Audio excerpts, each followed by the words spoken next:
제 구독자분들은 대부분 암호화폐 투자를 오래 하신 분들입니다. 주식까지 포함하면 경력이 10년이 넘어가신 분들도 계시죠. 그런데 리플 코인의 가격이 상승함에 따라서 그냥 느낌으로만 리또 속이 아니냐라고 말씀하십니다. 하지만 제가 볼 때 현재의 리플은 아직도 저평가받고 있다고 생각합니다. 제 영상을 계속해서 봐오신 분들은 아시겠지만 리플은 고작 70% 정도 올리려는 게 아닙니다. 리플은 오랜 시간 동안 폭발적인 가격 상승을 위해서 준비했습니다. 예시를 하나 말씀드리면 8월 5일 날 엔캐리 청산 문제로 발생했던 블랙먼데이 사건이 있습니다. 리플을 계속해서 지켜보신 분들은 아시겠지만 8월 7일 날 SEC와의 소송에서 승소했다는 초대형 호재가 나왔죠. 이 초대형 호재는 누군가에 의해서 시간이 컨트롤됐습니다. 세력은 블랙먼데이가 8월 5일 날 찾아올 걸 알고 있었고 그 이후에 소송에서 승소라는 초대형 호재가 나오길 원했습니다. 그래서 본인들의 생각을 실행에 옮긴 거죠. 바로 리플과 SEC의 비공개 회의를 사유도 공개하지 않은 채 의도적으로 취소시킨 겁니다.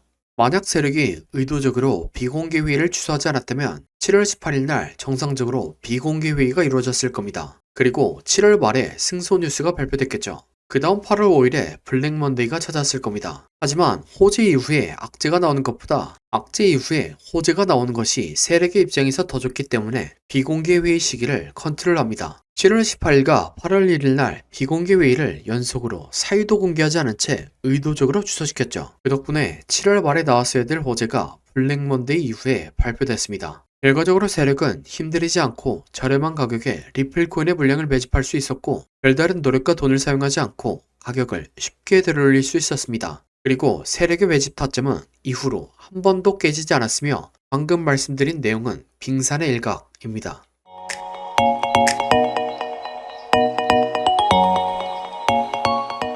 리플은 고작 이 정도의 이득을 보려고 준비한 게 아닙니다. 리플은 오랫동안 엄청난 준비를 했습니다. 리플을 계속해서 지켜보신 분들은 아시겠지만 리플의 호재는 8월부터 갑자기 터지기 시작했죠. 바로 금리 인하의 타이밍을 지켜본 것이죠. 경제를 보신 분들은 아시겠지만 금리 인하 얘기는 24년도 상반기부터 나왔습니다. 그러다 8월쯤부터 금리 인하가 확 실시되었죠. 그래서 8월부터 리플은 그동안 뿌리지 않았던 호재를 갑자기 뿌리기 시작합니다. 리플 코인의 가격 변동성 문제를 해결할 스테이블 코인 출시, 거래를 보다 편리하게 만드는 이더리움 호환 스마트 컨트랙트 통합, 생태계 혼란을 줄여줄 탈중앙 업그레이드, 안정성 문제를 보완해줄 리플 커스터디 업그레이드를 모두 한 달 사이에 진행했습니다. 모든 업그레이드가 1년에 하기 어려운데도 말이죠. 바로 금리 인하의 수혜를 보기 위해서 단기간 안에 진행됐습니다. 더욱이 11월 21일에는 리플의 다큐멘터리가 방영됩니다. 이 다큐멘터리는 아마존과 애플TV라는 초대형 OTT 플랫폼에서 방영됩니다. 그리고 이 다큐멘터리도 원래는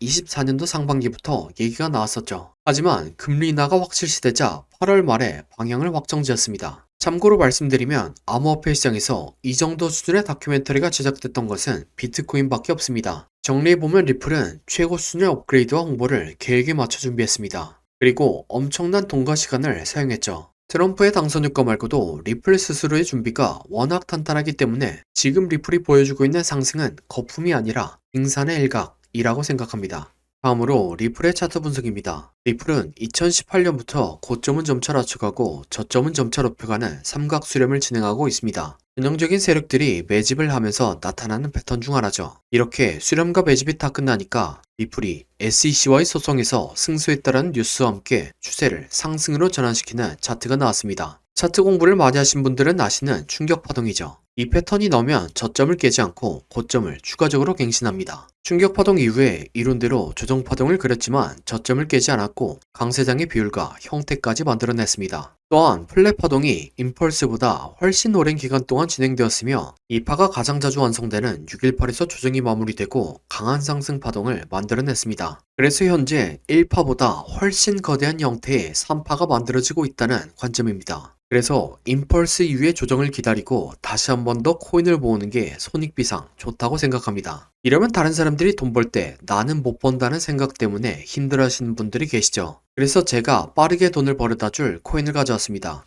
네, 이게 돈을 벌어다 줄 코인의 차트입니다. 코인 차트 공부를 많이 하신 분들은 아시겠지만 과거에 대상승을 했던 코인들이 폭발 직전에 보여줬던 차트 패턴이죠. 이런 코인을 찾는 방법을 알려드리면 첫 번째로 세력이 장기간에 걸쳐서 매집하는 적, 흔히 말하는 박스권이 형성되고 기간은 길면 길수록 좋습니다. 세력이 시간과 돈을 써가면서 고점을 만들었는데 고점에서 차익 실현할 물량이 없다면 바보겠죠. 하지만 세력은 굉장히 똑똑합니다. 그리고 매집을 위해서 개미들의 물량을 뺏는 과정이 필요합니다. 보통 개미들의 물량을 뺏는 패턴으로 오랜 기간 동안 횡보를 하면서 개미들을 지치게 하는 시간 조정과 가격을 갑자기 빠르게 움직여 개미들에게 공포를 주면서 물량을 뺏는 가격 조정이 있죠. 마지막으로 개미들의 물량을 충분히 뺏었다 싶으면 상승의 신호탄을 추적해야 합니다. 보통 상승의 신호탄은 거래량을 동반한 장대 양봉이죠. 예를 들면 2020년도에 엄청난 상승을 보여줬던 세타필 코인이 있습니다. 이렇게 1년 동안 횡보를 하면서 박스권을 만듭니다. 그 과정에서 가격 조정을 한 번씩 주죠.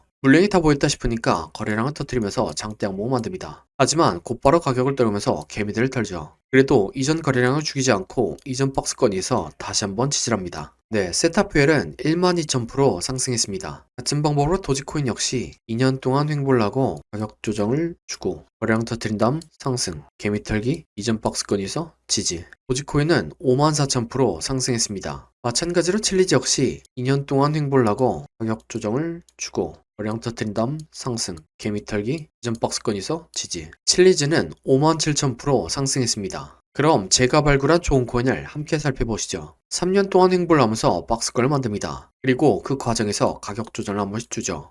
물량이 다 보였다 싶으니까 거래량을 터뜨리면서 장대 양봉을 만듭니다. 하지만 곧바로 가격을 떨구면서 개미들을 털죠. 그래도 이전 거래량을 죽이지 않고 이전 박스권에서 다시 한번 지지합니다. 네, 이전의 다른 코인들처럼 이 코인은 높게 상승할 겁니다. 1년 6개월 매집한 세타퓨엘이 12,000% 상승했고 2년간 매집한 도지코인과 칠리지는 50,000% 이상 상승했습니다. 그러니 3년간 매집한 이 코인은 적어도 50,000%, 많이 가면 100,000%는 올라갈 거라고 생각하고 있습니다. 50,000%면 100만원이 5억이 되고 100,000%면 10억이 되는 금액입니다. 차트가 좋으니까 여러분들에게 올인하세요 라고는 말씀드리지 못합니다. 하지만 100만원이나 200만원만 넣어서 인생 역전의 기반을 만들어 볼 수 있다고는 말씀드리겠습니다. 코인 매매를 오래 하신 분들은 아시겠지만 이렇게 축제 분위기인 장에서는 관심받고 있는 코인이 아니라 시장에서 관심받지 못하는 종목이 더 큰 수익을 안겨다 줍니다. 그래서 저는 무리하지 않는 선에서 시장에서 관심받지 못하고 있는